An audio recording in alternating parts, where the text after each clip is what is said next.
What's up, guys? I reached out to you on Instagram telling you to ask me anything. And today I'm gonna answer a ton of your questions on tricking, training, or whatever you wanna know. If you like this content and wanna learn more about tricking, go to my website, howtomastertricking.com, and get the Mastering Curriculum. It's an ebook series that dictates my tricking philosophy. I'm so proud to have it completed. Use the promo code DONE to save yourself 25% on your entire order.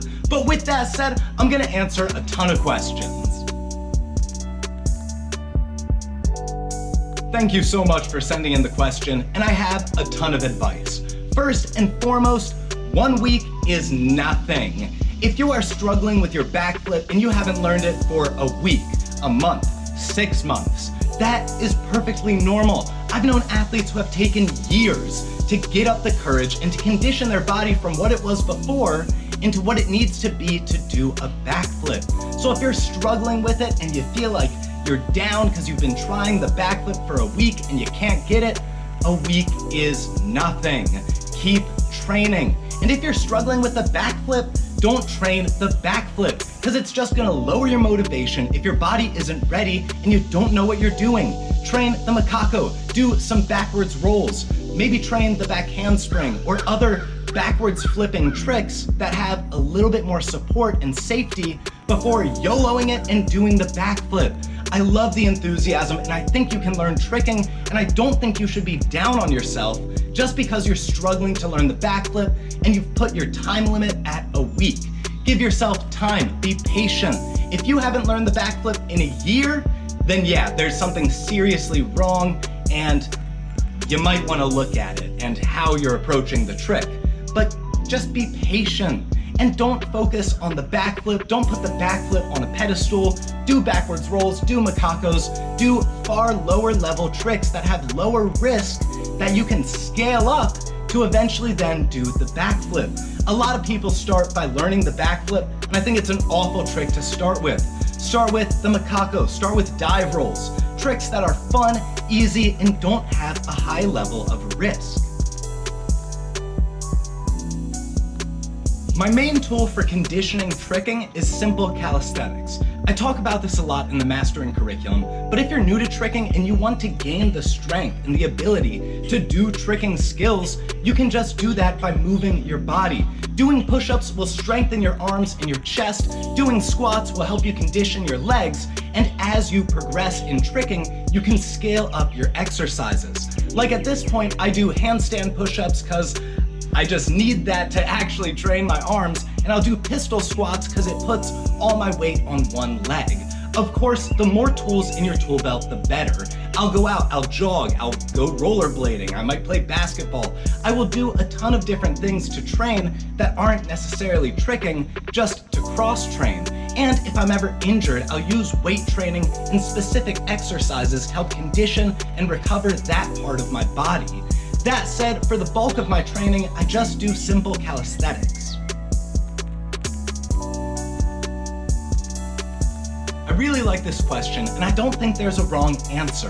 If you want to focus on training 1 trick a week and have 2 sessions a week, so you're training maybe 2 tricks or 1 trick max, that's totally fine. Or if you just want to go into every session and try and train as many tricks as you can and be a complete generalist and not specialize at all, that's fine too. Let your heart lead you. There's no wrong answer. I have literally spent a month training almost nothing but gainer switch. Of course, I'll spice in conditioning and other tricks so my body doesn't die, but I'll focus on gainer switch and I'll think about its technique and really just invest time, energy, and effort into 1 trick for a month or maybe 2 months. And over time, I've done this and I've cycled through a bunch of different tricks, like maybe 2 months on the cork, 1 month on the B-twist. Maybe I want to get a really good touchdown rise, so I'll invest a few months into that. Triple cork was a big journey for me, and I invested like well over a year into learning that. But along the way, I also trained other things. There's not a wrong answer. And as long as you're training, thinking about your training, and training in a way that makes you happy, you're doing it right. Yes, of course it's possible. I'm doing it and so are so many other people. Michael Guthrie, Dominique Lewis, and everybody in the stunt industry is all making a career off of doing flips, trampoline, tricking, and all of these different movements. If you're going to get into that career though, I do have one big tip, and that is focus on what type of career you want to have.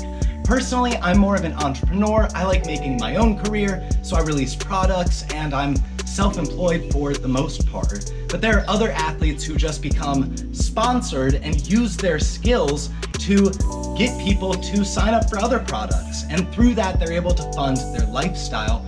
Or people are teachers and they travel the world coaching athletes and inspiring a whole generation of movement. It's up to you. But before you decide to go into a career in tricking, flipping, trampoline, any of that, have a clear vision of what you want to do. Because if you have that, it'll be far easier. Whether you know you want to be a stunt professional, a performer in a play, or someone who is a model, an influencer, all of those are options. You just have to make that career and be really cognizant of it in the very beginning.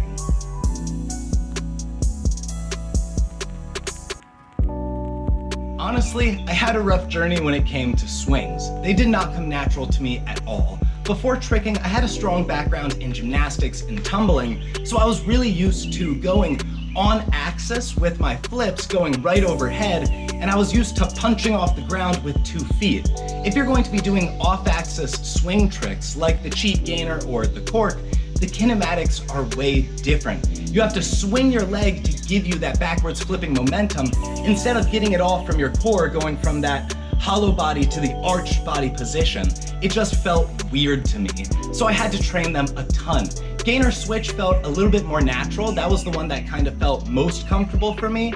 But even learning cheat gainer and cork, they just felt weird. It took me a long time. I had to take steps back and really refine the macaco, like this super basic off-axis backwards flipping trick from capoeira, and then do my cheat gainer and my cork. And these days, I feel pretty confident in my swing throughs, but that did not come easy and it did not come naturally to me. I would say my journey was not an easy one, but these days I really enjoy swing throughs and they're not that bad.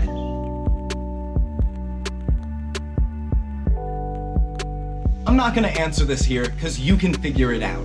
Go to Google or YouTube and type in how to cork tutorial. And if you want to hear my voice explain it, just type in mastering tricking cork tutorial.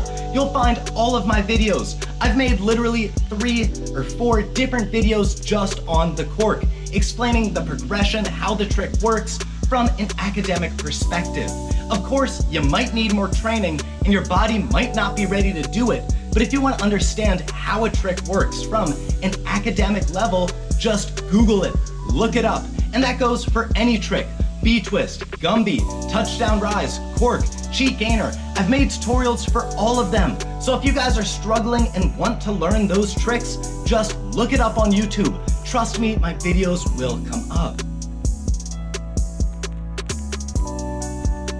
Right now, I'm not battling anybody. I really want to battle people, but I can't. That said, I like board breaking, I think I could beat him, and I'd be happy to battle anybody who wants to challenge me.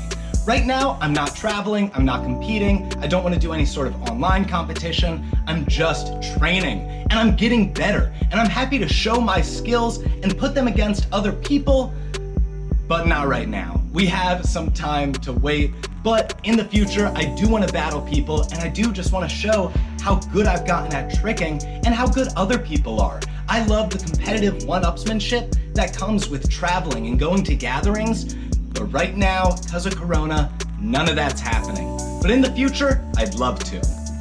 Thank you guys so much for watching, and a special thank you to everybody who's bought the Mastering curriculum. I really believe in this product, and I'm so glad that you guys are buying it and using it to learn tricking and level up your tricking style.